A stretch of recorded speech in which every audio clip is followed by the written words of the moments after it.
Hello students, today's question is lacteals take part. Question में बोला है कि लैक्टील्स ऑप्शन में दिए गए हैं किस एक्टिविटी में पार्ट लेते हैं। ठीक है, सो इस क्वेश्चन के लिए हमें पता होना चाहिए पहले व्हाट इज़ लैक्टील्स एंड उनका काम क्या होता है। ठीक है, सो हमने देखा था कि इंटेस्टाइन में, स्मॉल इंटेस्टाइन में हमें पता है कि एलिमेंट्री कैनाल 4 वॉल से बनता है, उसकी 4 लेयर्स होती हैं। सबसे इंटरनल जिसमें फोल्स होते हैं दैट इज़ द, उसका नाम क्या था, mucosa. Mucosal layer of alimentary canal की बात कर रही हूँ मैं, जिसमें क्या थे, इसमें होते हैं folds to increase surface area when the food comes. जब फूड हम खाते हैं तो हमें जगह चाहिए होती है, सो ये जो स्पेस है वो स्ट्रेच होके फूड के लिए स्पेस बना लेती है। ठीक है, so fold is needed. Fold इसलिए भी ज़रूरी होते हैं to increase surface area for absorption. For absorption, एक तो स्पेस के लिए, for space and also for absorption, more absorption. ठीक है, सो अब इन फोल्ड्स को, जो इंटेस्टाइन के फोल्ड्स हैं, इंटेस्टाइन की म्यूकोसा के फोल्ड्स हैं, उसको बोलेंगे, उन फोल्ड्स का नाम है विलाई। विलाई के ऊपर होते हैं बहुत छोटे छोटे माइक्रोविलाई। ठीक है, माइक्रोविलाई।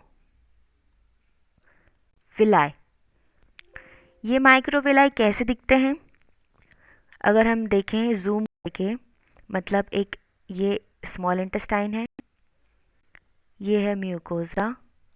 ठीक है, इनर मोस्ट लेयर। अगर हम सिंगल विलाई को जूम करेंगे, सिंगल विलस होता है, प्लूरल विलाई होती है। ठीक है, so this is the structure, जो फोटो में स्ट्रक्चर है that is a single villous. और जो अदर विलाएँ हैं वो कैसी बनेंगी, वो कुछ ऐसी बनेंगी। ठीक है, सो हमें यहाँ दिख रहा है कि विलाई के अंदर कुछ ट्यूब्स हैं। ठीक है, कुछ वेसल्स हैं। This red one is artery, this blue one is the venule and the middle one is the lymphatic vessel.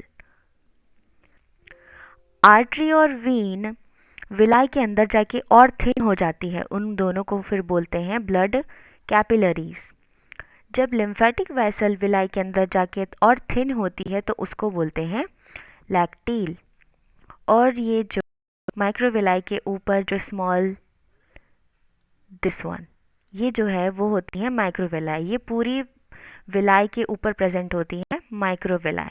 ठीक है, सो अब ये जो ब्लड कैपिलरीज हैं, जो हमने खाना खाया, जो कहाँ रहेगा, यहाँ रहेगा। ठीक है, यहाँ पर फूड है, अब फूड से हमें न्यूट्रिएंट्स एब्जॉर्ब करने हैं, तो ये जो ब्लड वेसल्स हैं उसमें एब्जॉर्ब हो जाएगा। ठीक है, जो माइक्रो न्यूट्रिएंट्स हैं वो इसमें एब्जॉर्ब हो जाएंगे, लेकिन जो फैट है that will be absorb in the lacteal. ठीक है, सो लैक्टील का फंक्शन क्या हो गया, to absorb fat. So option में कहाँ दिया है absorption of fat, option B में। ठीक है, लेकिन अदर ऑप्शन देखिए क्या होता है, digestion of milk. Digestion of milk कहाँ होता है, डाइजेशन ऑफ मिल्क होता है स्टमक में, बच्चों में स्टमक में होगा और बड़ों में स्मॉल इंटेस्टाइन में होगा। ठीक है, और क्वेश्चन में लैक्टील्स की बात की है तो it is concerned with the fat absorption, no not associated with the digestion of milk. So option A incorrect हो गया। Option C, digestion of lactic acid. Lactic acid का डाइजेशन नहीं होता है, lactic acid is produced in body, it is produced, ये digest होके हमारी body में नहीं मिलती है, it is produced inside the body. ठीक है, सो ऑप्शन सी भी incorrect, option D none of the above. Option B हमारे पास सही है, तो ऑप्शन डी करेक्ट कैसे हो सकता है? ठीक है, so option B is the correct option for this question. मतलब lacteals take part in absorption of fat और fatty acids and glycerol. Fat किस में ब्रेक डाउन होता है? फैट ब्रेक्स डाउन, मतलब fat digest into fatty acid and glycerol. ठीक है, so option B is the correct one. I hope आपको समझ आया होगा। Thank you.